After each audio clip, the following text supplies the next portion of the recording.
Buenas tardes, me recordarán el padre Luis Anaya. Vamos a completar el mensaje y el video, el pequeño video que grabamos el otro día. Yo me había comprometido a hacer como una pequeña reflexión vinculada con la primera unidad, ¿no? Sobre todo en lo que es la lectura de los números 27 al 175 del Catecismo de la Iglesia Católica, para descubrir, conocer este tema de la revelación, ¿no? Es decir, ¿qué nos proponemos nosotros en la antropología teológica? Nos proponemos definir, conocer al hombre desde la fe, ¿no? Por lo tanto, si hablamos de la fe, hablamos de la revelación, hablamos del misterio de Dios, hablamos de una dimensión de conocimiento o epistemológica que reclama que nosotros entremos en este mundo, digamos así, que nos presenta el Catecismo de la Iglesia Católica, que es precisamente la revelación del misterio de Dios. Entonces, para tener unas nociones básicas acerca del concepto de fe, de revelación, de esto que llamamos, repito, el mundo de Dios, me permito hacer estos trazos breves de los números 27 al 175 del Catecismo que ya había mencionado. En primer lugar, ustedes se van a encontrar, estoy situado en el número 27 del Catecismo y los que siguen, en lo que se llama el deseo de Dios, ¿no? El hombre es una persona que, naturalmente hablando, tiene deseo de Dios, ¿no? Aun cuando no lo conozca a Dios o no le pueda poner nombre, digamos así, a Dios. ¿Por qué? Porque el hombre es por naturaleza un sujeto religioso, es decir, tenemos necesidad de abrirnos hacia la trascendencia, ¿no? No podemos vivir en la inmanencia, encerrados en nosotros mismos, porque nuestra misma naturaleza no lo resiste, ¿no? El hombre es un sujeto de amor, ¿no? Y el primer objeto de nuestro amor es precisamente el Ser Supremo, ¿no? Y eso lo experimenta la naturaleza del hombre en lo que tradicionalmente se llama, así lo recoge el Catecismo, el deseo de Dios. Muy bien, pero ciertamente no basta el deseo. Para alcanzarlo a Dios, para conocerlo realmente a Dios, hay que de alguna manera desarrollar los caminos adecuados para podernos encontrar con Él. ¿Cuáles son los caminos adecuados? Podemos hablar de la inteligencia. ¿La inteligencia del hombre puede alcanzar a Dios? Sí, bajo cierta consideración, en cierto modo. De hecho, en la historia de la Iglesia nos vamos a encontrar que un autor como Santo Tomás de Aquino desarrolló lo que se llama las 5 vías para el conocimiento de Dios, que no suponen la fe, sino que simplemente un ejercicio racional por el cual, a través de distintos caminos, podemos encontrarnos con Dios, ¿verdad?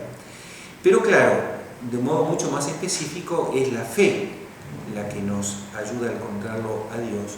Y la fe que presupone, es un dato anterior, la revelación de Dios. Porque la iniciativa no es del hombre, la iniciativa es de Dios, ¿no? Es como que Dios sale de sí mismo y se da a conocer, ¿verdad? Se revela, se manifiesta. Él toma la iniciativa. Esto lo podemos encontrar en el número 51 del Catecismo, que yo le pido que lo estudien, lo lean de un modo particularmente detenido, ¿no? Dios sale a nuestro encuentro, y sale a nuestro encuentro desde siempre, desde que creó al hombre y a la mujer, ¿sí?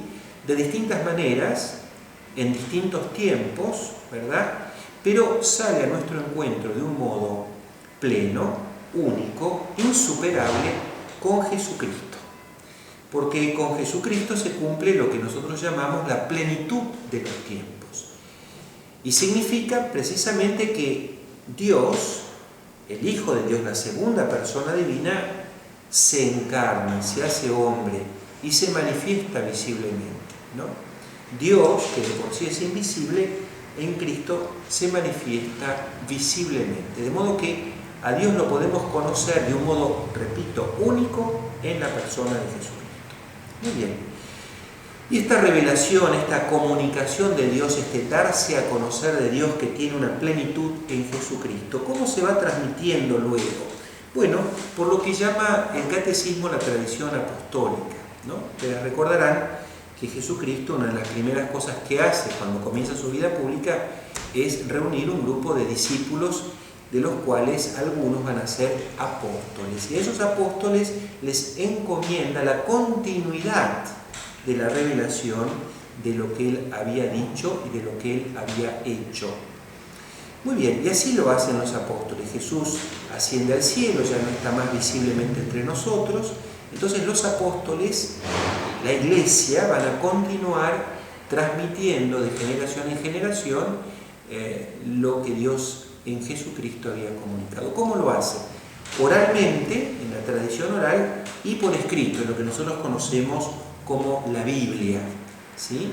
Esto que es el conjunto, la Biblia y la tradición oral conforman el depósito, el conjunto de la revelación que el magisterio de la Iglesia asume, conoce e interpreta para comunicárnoslo en cada momento, en cada tiempo, de un modo adecuado. Y nosotros podemos comprender, estamos en condiciones de entender este mensaje de Dios, sí, por la fe, ¿sí? Él se revela, es revelación de Dios, es comunicación de Dios, entonces reclama de nosotros un modo particular para acercarnos a ese mensaje. Es la fe, ¿sí? La fe, que es un don de Dios que se nos comunica por el Espíritu Santo en el bautismo. Cuando somos bautizados recibimos el don del Espíritu y con el Espíritu la fe, ¿verdad?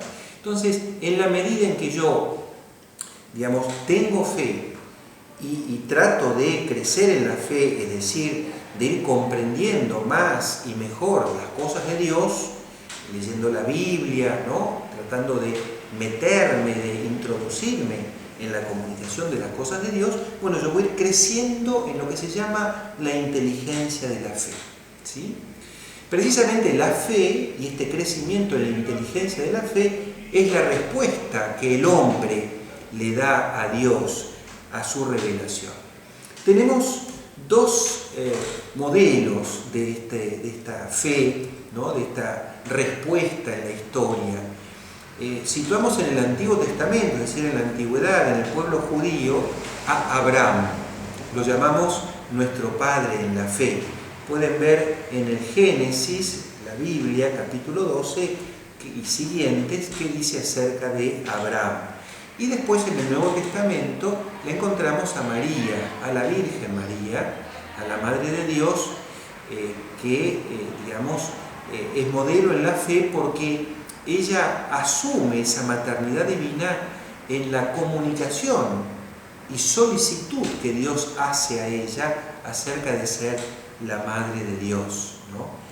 Recordamos que cuando se encuentra con su prima Santa Isabel, ¿no? Santa Isabel, la prima, la va a saludar a María diciéndole: bienaventurada tú, feliz de ti, María, que has creído, que has tenido fe en aquello que te ha dicho Dios, ¿no? El tema de la fe, ¿no? ¿Qué es la fe?